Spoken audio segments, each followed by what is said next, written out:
मेरा नाम महेश सिंह है और मैं आप सभी का स्वागत करता हूं आज के इस वीडियो लेक्चर में। आज के इस पर्टिकुलर वीडियो लेक्चर में हम आसियान के बारे में समझेंगे, जानेंगे आसियान क्या है, क्या उसके फंक्शंस है और उस संस्था से रिलेटेड जो भी फैक्ट्स होगी उसे कवर करने की कोशिश करेंगे। आसियान एक एसोसिएशन है basically south east Asian Nations का।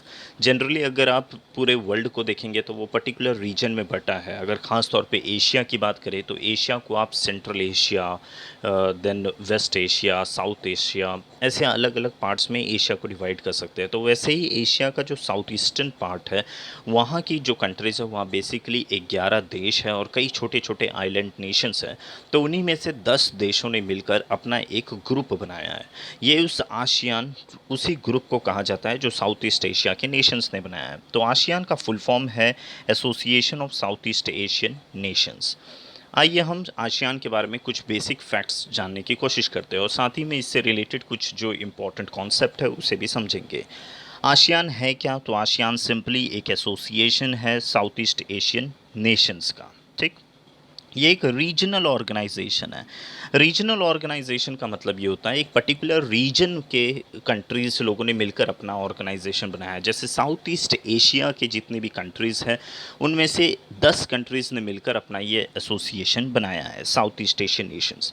इस एसोसिएशन का कुछ ऑब्जेक्टिव होगा। इसका ऑब्जेक्टिव है कि पॉलिटिकल एंड सोशल स्टेबिलिटी को प्रमोट करना है। बेसिकली देखिए कि अगर आप देखेंगे तो एशिया पैसिफिक वाला जो रीजन है वहाँ पर इंस्टेबिलिटी बहुत राइज़ हो रहा है, वहाँ पर टेंशन बहुत राइज़ हो रहा है।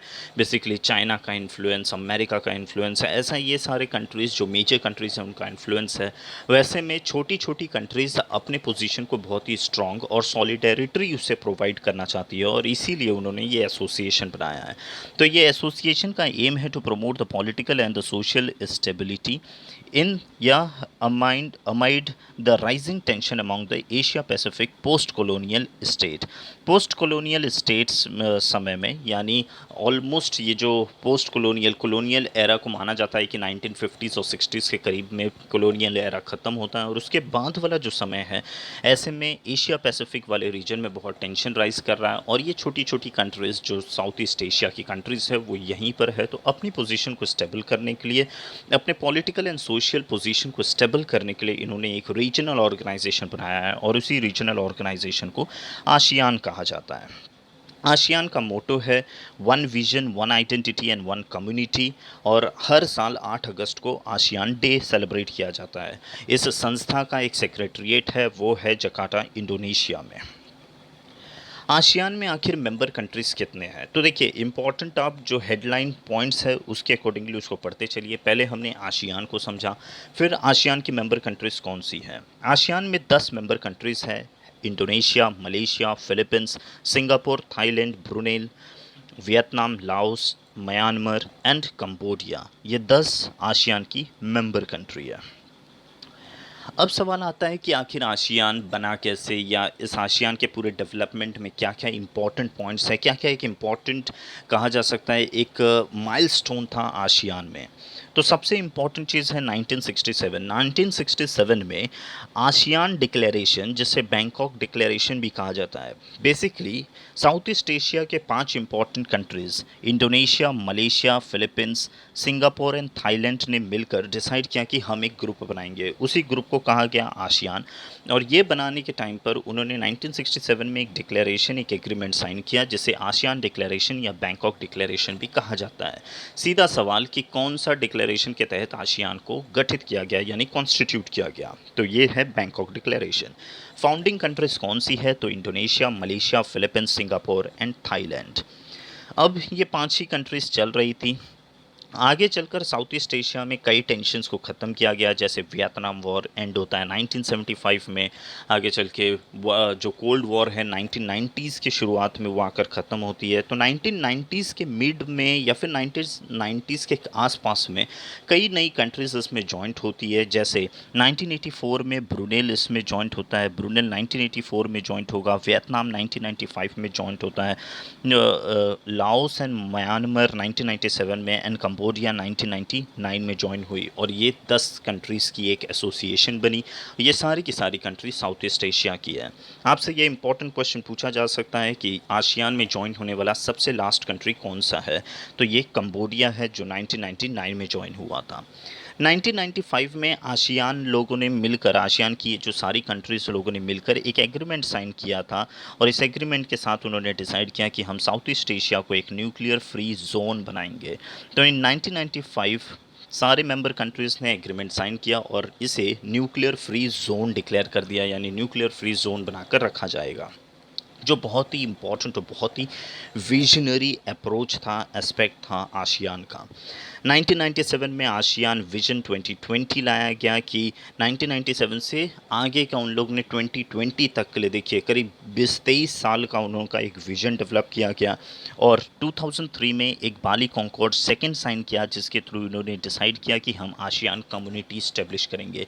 बेसिकली अगर आसियान कम्युनिटी की बात करें तो ये सारे आसियान कंट्रीज़ के बीच में डिफरेंट एस्पेक्ट्स पर एक यूनिटी इंटीग्रिटी को क्रिएट करने की स्टेप है।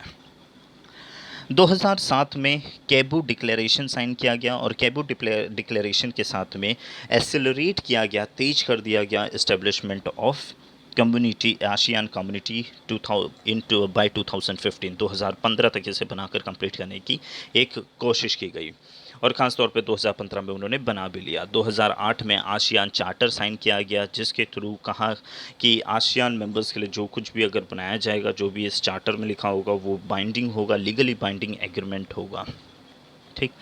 एंड 2015 में आसियान कम्युनिटी बना दिया गया। बेसिकली ये आसियान कम्युनिटी के 3 पिलर्स होते हैं, 3 बेसिक एस्पेक्ट्स है जिसके ऊपर इन लोग आपस में इंटीग्रिटी को बनाकर चलते हैं। एक है पॉलिटिकल एंड सिक्योरिटी एस्पेक्ट, दूसरा है इकोनॉमिक एस्पेक्ट और तीसरा है सोशल एंड कल्चरल एस्पेक्ट। मतलब इन सारे 10 कंट्री के बीच में इंटीग्रिटी को प्रमोट करने के लिए, एक यूनिटी को प्रमोट करने का एक अप्रोच है। तो ये 3 कम्युनिटी बना, ASEAN political security community, ASEAN economic community and ASEAN socio cultural community. So ये है बेसिक डेवलपमेंट्स आसियान के में। आसियान जो इतना इम्पॉर्टेंट एक रीजनल ऑर्गेनाइजेशन है, आप सभी को पता है कि आसियान का इस समय ग्लोबल इन्फ्लुएंस बहुत ज़्यादा होता है। जब आसियान की समिट होती है तब पूरी दुनिया की कंट्रीज़ का आसियान के ऊपर ध्यान होता है। इनफैक्ट इंडिया आसियान के साथ बहुत क्लोज रिलेशन बिल्डअप करने के ऊपर हमेशा से बिलीव किया है और इस बार हमारा 25 साल आसियान इंडिया रिलेशन का हो चुका है। तो आसियान अगेन बहुत इंपॉर्टेंट है। आखिर क्यों इतना इंपॉर्टेंट है, क्या है ऑब्जेक्टिव आसियान के, ये जानना हमारे लिए ज़रूरी होता है। देखिए, आसियान का सबसे मेन ऑब्जेक्टिव है कि हमें इकोनॉमिक ग्रोथ करना है। Economic growth, social progress and cultural development करना है। हम सभी आपस के 10 कंट्रीज़ में economic growth, social progress and cultural development, और ये सब चीज़ होगा हम सबको प्रॉस्पेरिटी एंड पीस को इंश्योर करना है आपस के 10 कंट्रीज़ के बीच में। इसके अलावा अगर देखा जाए, इन लोग बात करते हैं रीजनल पीस एंड स्टेबिलिटी का और they follow the principles provided by the United nation के प्रिंसिपल्स को फॉलो करते हुए रीजनल पीस एंड स्टेबिलिटी को इंश्योर करना है। आपस में उन्हें economic growth, social progress and cultural development plus community में ये जो पीस एंड प्रॉस्पेरिटी को इंश्योर करना है। देखिए, एक पर्टिकुलर रीजन की कंट्रीज़ कितनी प्रोग्रेसिव सोच रही है। सेम आइडिया इंडिया में जो साउथ एशियन नेशंस लोग हैं, साउथ एशिया के जितने भी नेशंस, मतलब सार्क वाली कंट्रीज़, जो हमारा साउथ एशिया का जो रीजनल ऑर्गेनाइजेशन है सार्क, लेकिन अनफॉर्चुनेटली सार्क थोड़ा फेल हो रहा है। इसीलिए इंडिया का अब खास तौर पे एम्फसाइज बिम्स्टेक की तरफ थोड़ा ज़्यादा हो रहा है, बिकॉज सार्क एक फेल रीजनल ऑर्गेनाइजेशन के जैसा भी देखा जा रहा है।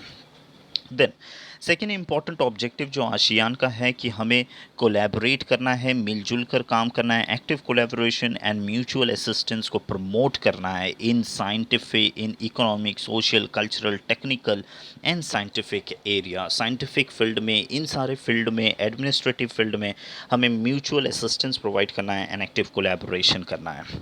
इसके अलावा वे चाहते हैं कि मिलजुल कर सारे आसियान कंट्रीज़ मिलजुल कर ऑप्टिमम यूटिलाइजेशन कर सके एग्रीकल्चर का, इंडस्ट्रीज़ का, एग्रीकल्चर इंडस्ट्रीज़ इन सब का ऑप्टिमम यूटिलाइजेशन किया जाए, एक्सपांशन ऑफ ट्रेड किया जाए आपस में, mutual expansion of trade, then improvement of transport and communications, and also improving the living standard of the people of these countries. South Asian Nations चाहते हैं कि हमारे यहाँ की स्टडीज़ को प्रमोट किया जाए। जब मिलजुल कर रहेंगे तभी तो साउथ एशिया की स्टडीज़ को प्रमोट किया जाएगा, एक सॉफ्ट पावर को एक्सपांड किया जा सकेगा। इसके अलावा they also aim at international और रीजनल, जितनी भी दूसरी इंटरनेशनल और रीजनल ऑर्गेनाइजेशन है उनके साथ भी कोऑपरेशन बिल्डअप किया जाए और बेनिफिट्स गेन किया जा सके इसमें पर्टिकुलर कंट्रीज़ के लिए। आसियान कि ये जो 10 कंट्रीज़ है ये कुछ फंडामेंटल प्रिंसिपल्स के ऊपर काम करते हैं। वो तो उनका ऑब्जेक्टिव्स था, लेकिन इनके काम करने के समय में कुछ इंपॉर्टेंट प्रिंसिपल्स है जो फॉलो किया जाता है, और ये प्रिंसिपल्स उन्होंने 1976 में बनाया था। 1976 में बेसिकली आसियान की कंट्रीज़ ने कुछ एग्रीमेंट साइन किया, that is the treaty of MIT and cooperation in south east Asia. 1976 में ये एग्रीमेंट साइन किया गया, और इसी एग्रीमेंट में आसियान कंट्रीज़ के कुछ फंडामेंटल प्रिंसिपल्स शो किए गए कि किन फंडामेंटल प्रिंसिपल्स पे आसियान फंक्शन करेगा।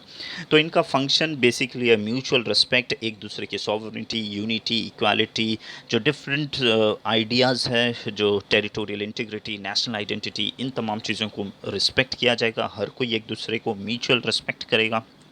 इसके अलावा एवरी स्टेट का ये राइट होगा कि वो अपना जो भी नेशनल एग्जिस्टेंस या नेशनल इंटरेस्ट है उसको प्रमोट भी कर सकता है, लेकिन कोई भी एक दूसरे को सबवर्स नहीं करेगा, कोवर्जन का यूज़ नहीं करेगा, non interference into the internal affair of each other, and also the settlement of disputes by a peaceful manner, renunciation of the threat and the force का कोई कभी यूज़ नहीं करेगा, and effective cooperation among themselves. So this shows this 6 are the basic principles on which the ASEAN functions, and I hope कि ये वाला functions सारे की सारी दूसरी कंट्रीज़ जैसे जो भी ऑर्गेनाइजेशन है, बीमस्टेक हो गया, सार्क हो गया, एंड सो मेनी अदर्स, जैसे सेंट्रल एशिया में हो गया, आफ्ता हो गया, ऐसे जितने भी सेंट्रल जितने भी रीजनल ऑर्गेनाइजेशन है उन सभी को इसी बेसिस पे, इन प्रिंसिपल्स पे काम करना चाहिए फॉर द सक्सेसफुल रिजल्ट, जैसे कि आसियान का आया।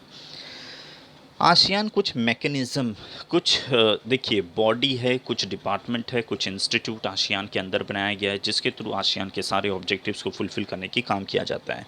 सबसे पहले अगर हम चेयरमैनशिप की बात करें तो आसियान में चेयरमैनशिप रोटेट होता है सारे 10 कंट्रीज़ में अल्फ़ाबेटिक मैनर में ये आसियान की चेयरमैनशिप मूव करते रहता है। देन और ये एनुअली रोटेट होता है, मतलब इनके चेयरमैन हर साल बदलते हैं, और अल्फ़ाबेटिक मैनर पे जिस कंट्री का नाम आता है उस अकॉर्डिंगली इसको अरेंज किया गया है। सेकेंड इंपॉर्टेंट थिंग है वो है आसियान का समिट। ये 10 कंट्री एक बार मिलती है और पर्टिकुलर बैठकर बात करेगी कि इनका रीजनल ऑब्जेक्टिव क्या होना चाहिए या रीजनल प्लान क्या होना चाहिए फॉर द कमिंग 6 मंथ। यानी ये हर साल 2 बार बैठती है, साल में 2 बार इनकी मीटिंग होती है, और ये सबसे हाईएस्ट लेवल की पॉलिसी मेकिंग बॉडी कहा जाता है आसियान का। यहाँ पे जो कुछ भी डिसीजन लिया जाता है वो आसियान फॉलो करता है। तो ASEAN summit is held twice in a year, and it is the highest या supreme policy making body of the ASEAN.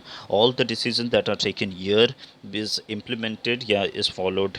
Basically all the important policies and the objectives are decided here in this ASEAN summit. इसके अलावा एक तीसरा important चीज़ जो हमें mechanism में पढ़ना होता है वो है आसियान का मिनिस्टोरियल काउंसिल। आसियान की मिनिस्टोरियल काउंसिल बेसिकली 4 इम्पॉर्टेंट काम के लिए या 4 इम्पॉर्टेंट सेगमेंट के लिए आसियान की सारी कंट्रीज़ ने मिलकर, जो भी 10 कंट्रीज़ हैं उनका एक पर्टिकुलर एक ग्रुप बना लिया, या फिर कहिए तो पर्टिकुलर एक मिनिस्ट्रीज़, जैसे कोऑर्डिनेशन के लिए एक डिपार्टमेंट बनाया है, पॉलिटिकल सिक्योरिटी के मैटर के ऊपर डिसाइड करने एक छोटा सा ग्रुप बना लिया है, इकोनॉमिक कम्युनिटी के ऊपर, इकोनॉमिक एस्पेक्ट के ऊपर डिसाइड करने के लिए एक पर्टिकुलर ग्रुप बनाया है। ये विद इन आसियान है। तो आसियान का अगर आप देखेंगे तो आसियान की जो समिट होती है वो हायर लेवल है, लेकिन इस हायर लेवल से पहले भी तो आपको प्री हायर लेवल पे भी तो कुछ ना कुछ डिसाइड करना चाहिए। तो 4 अलग अलग ऑर्गन बना दिया गया है, इसे मिनिस्टोरियल काउंसिल कहा जा सकता है। तो आसियान की एक मिनिस्टोरियल काउंसिल कोऑर्डिनेशन बिल्डअप करने के लिए है, दूसरी है political and security community council है, मतलब वो पॉलिटिकल एंड सिक्योरिटी काउंसिल के मैटर के ऊपर डिसाइड करने के लिए है। देन इकोनॉमिक कम्युनिटी काउंसिल है, and the fourth one is the ASEAN socio cultural community council. Let me tell you कि आशियान के जो भी आशियान समिट हो गया या फिर मिनिस्टोरियल काउंसिल, यहाँ पर कोई भी मैटर वोटिंग से नहीं बल्कि कंसेंसस से डिसाइड किया जाता है। और कंसेंसस से डिसाइड करने के लिए सभी को कंसल्ट करवाना, सभी को एक कॉमन प्लेटफॉर्म पे लाना एक बहुत ही इंपॉर्टेंट चीज़ होता है। इसीलिए इस ऑब्जेक्टिव के साथ यहाँ पर कंसेंसस के प्रोविजंस को रखा गया। So in the ASEAN basically the decision is taken via consensus या फिर कंसल्टेशन मोड। ये तो आशियान का विद इन द आशियान ये मैकेनिज़्म है। लेकिन आशियान कुछ दूसरे देशों के साथ में भी, यानी ये 10 देश का ये जो ग्रुप है दैट इज़ आशियान, ये कई दूसरे कंट्रीज़ के साथ मिलकर भी कुछ मैटर के ऊपर डिसाइड करता है। जैसे ऐसा डिसाइड करने के लिए इसके 3 फोरम हैं। एक फोरम का नाम है ASEAN regional forum, the other one is ASEAN plus 3 forum, and the third one is east Asia summit. ASEAN regional forum की बात करें तो इसे 1993 में डेवलप किया गया था। इसका ऑब्जेक्टिव है कि आशियान की 10 कंट्रीज़ और जो भी रेस्ट 17 कंट्रीज़ है, टोटल मिलाकर 27 कंट्रीज़ हैं मेंबर कंट्रीज़ इस पर्टिकुलर ग्रुप के, इन लोग सब मिलकर पॉलिटिकल सिक्योरिटी इश्यू इन सारे मैटर के ऊपर, रीजनल कॉन्फिडेंस बिल्डिंग इन सारे मैटर्स के ऊपर डिसाइड करती है। प्रिवेंटिव डिप्लोमेसी, कैसे डिप्लोमेसी होगा कि फ्यूचर में कोई प्रॉब्लम ना हो, कैसे कॉन्फिडेंस बिल्डिंग हमें करना है इस पर्टिकुलर रीजन में, बिकॉज 10 कंट्रीज़ तो है लेकिन उस 10 कंट्रीज़ के अलावा भी तो कई कंट्रीज़ होती है जो साउथ ईस्ट एशिया में है, इसके अलावा एशिया में अलग अलग जगह पे है। तो ऐसी सारी कंट्रीज़ को मिलाकर आशियान जब एक्सटर्नल बियॉन्ड दिस आशियान जो अलग कंट्रीज़ है उन कंट्रीज़ के साथ मिलकर डिसाइड करता है कि कैसे रीजन में हमें स्टेबिलिटी इंश्योर करना है। नेक्स्ट, आशियान प्लस 3 का एक फोरम है जिसे 1997 में डेवलप किया गया था।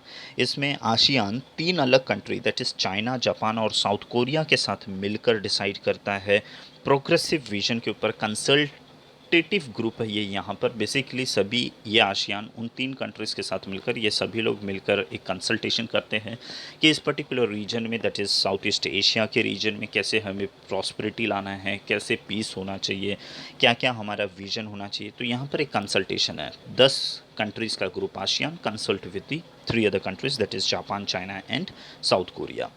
And the third important is east Asia summit. India east Asia summit का मेंबर है। इंडिया यहाँ पर बहुत एक्टिव रोल प्ले करता है और इंडिया के लिए ये ईस्ट एशिया समिट ऑब्वियसली बहुत इंपॉर्टेंट है।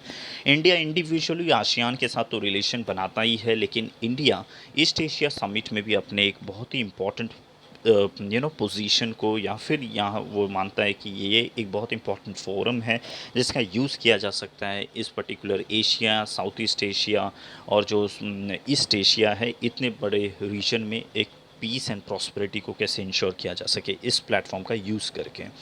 सो ये ईस्ट एशिया समिट में आशियान 8 अलग कंट्रीज़ के साथ मिलकर, यानी Australia, Canada, China, India, Japan, New Zealand, Russia, south Korea, United states, ये हो गई आपकी 8 कंट्री। इन 8 कंट्रीज़ के साथ मिलकर, यानी आशियान के 10 और ये 8 कंट्रीज़ मिलकर डिसाइड करते हैं कि कैसे हमें सिक्योरिटी को प्रमोट करना है, प्रॉस्पेरिटी को इंश्योर करना है, इन सारी चीज़ों के ऊपर, ताकि एक कॉमन एजेंडा के ऊपर रीच किया जा सके। तो आशियान के खुद के अपने मैकेनिज़्म है चेयरमैनशिप को लेकर, ASEAN summit and ASEAN ministerial council. इसके अलावा जब एक्सटर्नल कंट्रीज से, यानी सम आउटसाइड कंट्रीज़ के साथ मिलकर जब वो डिसाइड करता है, उसके लिए 3 फोरम है, ASEAN regional forum, ASEAN plus 3 and east Asia summit. ASEAN बहुत ही इम्पॉर्टेंट ऑर्गेनाइजेशन है जिसके इन्फ्लुएंस दुनिया भर में आपको साफ तौर पर दिखाई देंगे।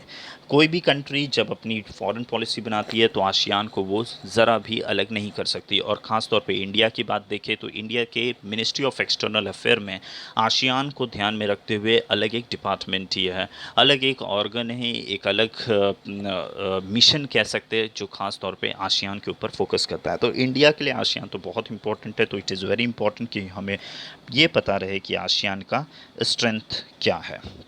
देखिए, आशियान को अगर आप देखेंगे तो इस ऑर्गेनाइजेशन का, इस रीजनल ऑर्गेनाइजेशन का बहुत बड़ा इन्फ्लुएंस होता है एशिया पैसिफिक वाले रीजन में। एशिया पैसिफिक के रीजन में अगर ट्रेड की बात करें तो ऑब्वियसली इनका बहुत इन्फ्लुएंस है पॉलिटिकल मैटर के ऊपर, सिक्योरिटी मैटर के ऊपर। अगर आप एशिया पैसिफिक वाले रीजन में सिक्योरिटी इंश्योर करना चाहते हैं तो आसियान को कॉन्फिडेंस में लेकर चलना बहुत ज़रूरी है। इसके अलावा अगर पॉपुलेशन वाइज देखा जाए तो ये 10 कंट्री का मिला जुला जो आसियान ये ग्रुप है, इस आसियान का जो पॉपुलेशन है that is third largest in the world, और इसमें से भी 50% of the population is below 30 years. Then you can understand कितना इम्पॉर्टेंट है ह्यूमन रिसोर्स के पॉइंट ऑफ व्यू से आसियान। इसके अलावा आसियान को अगर देखा जाए तो ये थर्ड लार्जेस्ट मार्केट है वर्ल्ड में after European Union and North America. अगर सबसे बड़ा थर्ड लार्जेस्ट अगर मार्केट कोई दुनिया भर में है तो वो आसियान है। आसियान की इकोनॉमी दुनिया की छठी सबसे बड़ी इकोनॉमी है और एशिया की तीसरी सबसे बड़ी इकोनॉमी है। इसके अलावा बड़ी बड़ी देश जैसे Japan, China, South Korea, India, Australia, New Zealand, इन सभी का फ्री ट्रेड एग्रीमेंट है आसियान के साथ में, और ये फ्री ट्रेड एग्रीमेंट अगेन हमारे रिलेशन को स्ट्रेंथन करने के लिए बहुत इंपॉर्टेंट है। आसियान अगर दुनिया भर में देखा जाए तो एक फोर्थ इम्पॉर्टेंट डेस्टिनेशन है इन्वेस्टमेंट के हिसाब से, सबसे दुनिया की फोर्थ मोस्ट पॉपुलर डेस्टिनेशन है इन्वेस्टमेंट के पॉइंट ऑफ व्यू से। आसियान का अगर ग्रोथ आपको देखना है तो 1967 में जब आसियान बनाया गया था तो उस समय उन 5 कंट्रीज़ का जो दुनिया भर में जो ग्लोबल एक्सपोर्ट था वो 2% के करीब था, और आज के टाइम पे it is near about 77%। It is near about 7% of the global trade. 2016 का ये डाटा है, लेकिन अभी भी 7 to 8% का आप रेंज मान के चलिए, 8% के करीब में आता है आसियान का ग्लोबल एक्सपोर्ट। ये शो करता है आसियान कितना इम्पोर्टेंट है। इसके अलावा आसियान का जो सिविल एविएशन मार्केटिंग है and skill market and open sky policy वो अगेन वेरी इंपॉर्टेंट है। इसके अलावा इन लोगों जो इन्वायरमेंटल फॉरकास्ट, आसियान का कंट्रीब्यूशन बहुत इंपॉर्टेंट माना जाता है in forecasting a neutral environment to address the shared challenge. Basically जो ये दुनिया को एक मैसेज देने के लिए है कि कैसे शेयर्ड चैलेंज को आप टैकल कर सकते हैं। शेयर्ड चैलेंज को, जो बोलते हैं ना ग्लोबल चैलेंज है, उसे ग्लोबल सॉल्यूशन चाहिए और उसके लिए ग्लोबल पार्टनरशिप होना चाहिए, वो आसियान सिंबलाइज करता है। तो it is very important thing. दुनिया में nothing is perfect, everywhere there is certain shortage, certain challenges, even that challenges lies in ASEAN. So ASEAN में भी कुछ ऐसे प्रॉब्लम्स हैं, उन प्रॉब्लम्स को आसियान को आने वाले समय में टैकल करना होगा। तो आइए हम जानते हैं कि आखिर आसियान में बेसिक प्रॉब्लम क्या है। रीजनल इम्बैलेंस सबसे बड़ा इम्पॉर्टेंट प्रॉब्लम है। आसियान के कुछ कंट्रीज़ बहुत एडवांस हो चुके हैं और कुछ कंट्रीज़ को कंपैरेटिवली देखा जाए तो वो काफ़ी पीछे है। इसे अगर समझना है तो आप देखिए, अगर आप सिंगापुर की बात करेंगे तो सिंगापुर में पर कैपिटा जीडीपी है 53,000 का, और अगर वही कंबोडिया में देखें तो पर कैपिटा जीडीपी होता है 1,300 का। So you know the gap को आप देख सकते हैं, सच अ वाइड गैप। तो ये गैप शो करता है कि रीजनल इम्बैलेंस बहुत ज़्यादा है, रिच और पुअर के बीच का डिस्टेंस बहुत ज़्यादा है, between the country and with in the country भी ये बहुत बड़ा चैलेंज है आसियान के लिए। आसियान को एक वननेस को अगर शो करना है तो ऑब्वियसली एक इवन ग्रोथ होना चाहिए। अनइवन ग्रोथ उसको कहीं ना कहीं एक धब्बा जैसा हो जाता है, या कहीं ना कहीं एक आसियान के लिए बहुत बड़ा चैलेंजेस है। इसके अलावा अगर आप देखेंगे तो कई बार नेशनल इंटरेस्ट क्लैश करता है। बहुत बार जो आसियान में डिसाइड किया जाता है उसे इम्प्लीमेंट करने में नेशन उतना इंटरेस्ट नहीं लेती है अपने नेशनल प्लान के वजह से या नेशनल इंटरेस्ट की वजह से। तो अगेन नेशनल इंटरेस्ट जब क्लैश होगा तो वहाँ थोड़ा बहुत इशू है जिसे आसियान को सेटल करने की ज़रूरत है। नेक्स्ट, अगर आप अथॉरिटी के पॉइंट ऑफ व्यू से देखें तो कुछ कंट्रीज़ है जो डेमोक्रेटिक है, कुछ कंट्रीज़ जो कम्युनिस्ट नेचर के हैं और कुछ अथॉरिटेरियन नेचर के हैं। तो जो सिस्टम ऑफ गवर्नेंस है वो डिफरेंस है, और सिस्टम ऑफ गवर्नेंस में अगर डिफरेंस होगी तो ऑब्वियस सी बात है कि वहाँ पर एक मिसमैच तो क्रिएट होगा। तो सिस्टम ऑफ गवर्नेंस में जो डिफरेंसेस है इसे सेटल करना या फिर इसके वजह से जो मिसमैच है उस मिसमैच को ओवरकम करना, ये आसियान के लिए एक बहुत बड़ा चैलेंज है। इसके अलावा साउथ चाइना सी, साउथ चाइना सी में आपको पता होगा कि आसियान के कई कंट्रीज़ अपना अपना क्लेम करते हैं, लेकिन उनका क्लेम बहुत इंडिविजुअल लेवल पे है और इसीलिए चाइना के सामने उनका क्लेम उतना स्ट्रांगली प्रेजेंट नहीं होता है। अगर ये सारी की सारी कंट्रीज़ जो आसियान की है, इनका क्लेम कलेक्टिवली इन लोग अपने क्लेम को प्रेजेंट करें, तो ऑब्वियस सी बात है कि चाइना के सामने इनका इन्फ्लुएंस भी बहुत बड़ा होगा। तो ये कलेक्टिव क्लेम इन लोगों को करना चाहिए। कोई भी जैसे साउथ चाइना के इश्यूज़ को जब इन लोग इंडिविजुअली डील करेंगे, तो ऑब्वियस सी बात है कि ऑर्गेनाइजेशन में रिफ्ट क्रिएट होने का चांस बहुत ज़्यादा होता है। इसके अलावा कई बार ह्यूमन राइट के इशू को लेकर आसियान की कंट्रीज़ में एक कॉमन कंसेंसस नहीं दिखा। जैसे म्यांमार में रोहिंग्यास का इशू आया, तो बहुत सारे कंट्रीज़ आसियान के नेशंस लोगों ने उसको अपोज भी किया। सो ये सारे एक इम्पॉर्टेंट मैटर है जिसको लेकर आसियान में कुछ ना कुछ प्रॉब्लम्स समय समय पर दिखाई दिया है। इसके अलावा आसियान में अगर आप देखेंगे तो कोई ऐसा स्ट्रॉन्ग मैकेनिज़्म नहीं है जो पॉलिसीज़ को एनफोर्स करवा सके।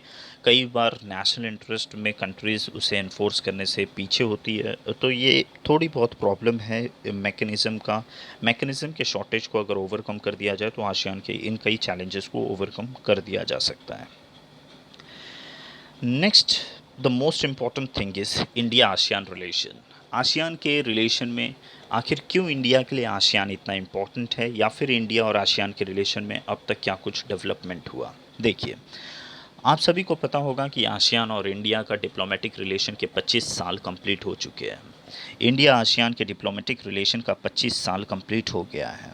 इतना ही नहीं, समिट लेवल का 15 साल और स्ट्रैटेजिक पार्टनरशिप के 5 साल कंप्लीट हो चुके हैं। ये अपग्रेडेड लेवल ऑफ एक कोलैबोरेशन होता है। पहले हम normal relation, diplomatic relation buildup करते हैं, फिर summit level relation, then strategic partnership. So इन सारे को भी सो एंड सो टाइम हो चुका है। स्ट्रैटेजिक पार्टनरशिप के हमारे 5 साल कंप्लीट हो चुके हैं। आसियान इंडिया के लिए इतना इम्पॉर्टेंट है कि इंडिया का एक सेपरेट मिशन फॉर आसियान है एंड ईस्ट एशिया समिट है इन जकार्ता। एंड इंडिया और आसियान के जो रिलेशंस है, ये इम्पॉर्टेंट है for India's foreign policy and India's act east policy. India का एक्ट ईस्ट पॉलिसी कभी भी सफल नहीं हो सकता in the absence of good relation with ASEAN. तो इसलिए इंडिया के लिए आसियान बहुत इंपॉर्टेंट है। अगर इंडिया आसियान रिलेशन को इकोनॉमिक पैरामीटर के ऊपर आप जज करके देखेंगे, तो देखिए, आसियान इंडिया का 4th लार्जेस्ट ट्रेडिंग पार्टनर है।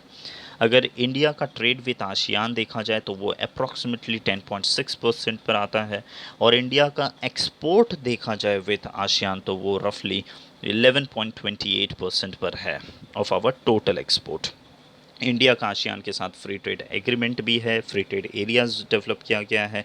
इसके अलावा इंडिया आसियान का एक बिज़नेस काउंसिल है जिसे सेटअप किया गया था 2003 में, और जिसके थ्रू प्राइवेट प्लेयर्स लोगों को, इंडिया के और आसियान के प्राइवेट प्लेयर्स लोगों को, इन्हें एक कॉमन प्लेटफॉर्म पर लाकर इन लोगों के बीच में एक बिज़नेस को डेवलप करने का कोशिश किया जाएगा, जिसके थ्रू हमारे इकोनॉमिक रिलेशन को और भी बूस्ट अप किया जा सके। सोशल एंड कल्चरल एस्पेक्ट पर अगर हमारे इंडिया और आसियान के रिलेशन को इस पैरामीटर पर जज किया जा सके, तो देखिए, हम क्या करते हैं इंडिया और आसियान के सोशल एंड कल्चरल रिलेशन को बिल्डअप करने के लिए, पीपल टू पीपल रिलेशन को बिल्डअप करने के लिए हमने ये कॉन्सेप्ट लाया है कि आसियान के स्टूडेंट्स को इंडिया में ट्रेन किया जाएगा। इसके अलावा हम ट्रेनिंग प्रोवाइड करेंगे आसियान के कुछ डिप्लोमेट्स को। ट्रेनिंग कोर्स करवाया जाता है आसियान डिप्लोमेट्स को, and the exchange of parliamentarian. यहाँ के पार्लियामेंटेरियन वहाँ जाते हैं, वहाँ के पार्लियामेंटेरियन यहाँ आते हैं, एक दूसरे के सिस्टम को समझने की कोशिश होती है और इसी के थ्रू रिलेशन को बिल्डअप किया जा सके। फ़ंड के पॉइंट ऑफ व्यू से देखा जाए तो इंडिया आसियान को फ़ंड प्रोवाइड करता है अलग अलग काम के लिए। एक फ़ंड का यूज़ किया जाता है ताकि उस फंड का उस कोऑपरेशन के लिए यूज़ किया जाए। कोऑपरेशन कैसे?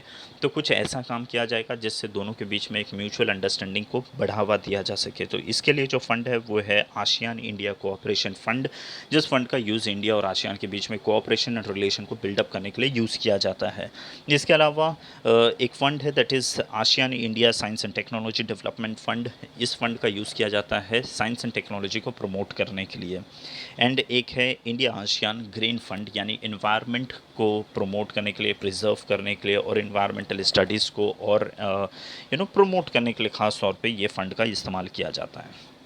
इंडिया आसियान रिलेशन में आपको दो टर्म साफ पता होगा, Delhi declaration and Delhi dialogue. Basically Delhi declaration किसकी बात करता है, तो ये मैरीटाइम डोमेन की बात करता है, यानी समुद्री मार्ग पर या समुद्री इलाकों में आसियान और इंडिया के रिलेशन के थ्रू हम कैसे prosperity, economic growth and security को इंश्योर किया जा सके। तो स्ट्रैटेजिक पार्टनरशिप है मैरीटाइम डोमेन में, समुद्री मार्ग या समुद्री इलाकों में। सो ये दिल्ली डिक्लेरेशन बेसिकली इसकी बात करता है। एंड दिल्ली डायलॉग की बात करें तो ये इंडिया और आसियान के बीच में ट्रैक 1.5 लेवल के डिप्लोमेटिक डिप्लोमेटिक टॉक्स को प्रमोट करने के लिए है, और ये टॉक खास तौर पर political security and economic issue को डील करने के लिए। इसके अलावा आसियान इंडिया सेंटर भी है। ये बेसिकली एक थिंक टैंक ऑर्गेनाइजेशन है, जैसे गवर्नमेंट ऑफ इंडिया के लिए नीति आयोग एक थिंक टैंक है, वैसे ही जो एशिया और इंडिया के लिए एक आसियान और इंडिया के लिए रिलेशन को बिल्डअप करने के लिए किस किस पैरामीटर के ऊपर हमें काम करना चाहिए, ये सारा चीज़ डिसाइड करने के लिए एक think tank organisation, think tank organisation बनाया गया है, जो रिसर्च करता है और नेटवर्किंग बिल्डअप करता है और गाइड करता है कि कैसे और कौन कौन से पैरामीटर के ऊपर हमें काम करना चाहिए। पॉलिटिकल एंड सिक्योरिटी कोऑपरेशन के लिए इंडिया और आसियान को देखा जाए तो basically there is Indo Pacific vision of security and the growth for all है इन द रीजन। ये वाला जो बेसिकली एक प्रोग्राम है जिसके थ्रू इंडिया आसियान को इस प्रोग्राम में बहुत ही इंपॉर्टेंट पोजीशन देता है, और इसके थ्रू वो पॉलिटिकल एंड सिक्योरिटी कोऑपरेशन को बिल्डअप करना चाहता है। तो ये था कुछ इंपॉर्टेंट फैक्ट्स। इसके अलावा आसियान के कुछ ऑब्जेक्टिव्स, चैलेंजेस और इंडिया आसियान का रिलेशन में क्या क्या इंपॉर्टेंट चीज़ है जो हमने यहाँ जो सारे चीज़ों को हमने यहाँ पर कवर किया। मैं उम्मीद करता हूँ कि ये वीडियो लेक्चर आपके लिए हेल्पफुल रहा होगा। एक बार इसे गो थ्रू करिएगा, ये आपके सब्जेक्टिव और ऑब्जेक्टिव दोनों ही एग्ज़ाम के लिए हेल्पफुल है।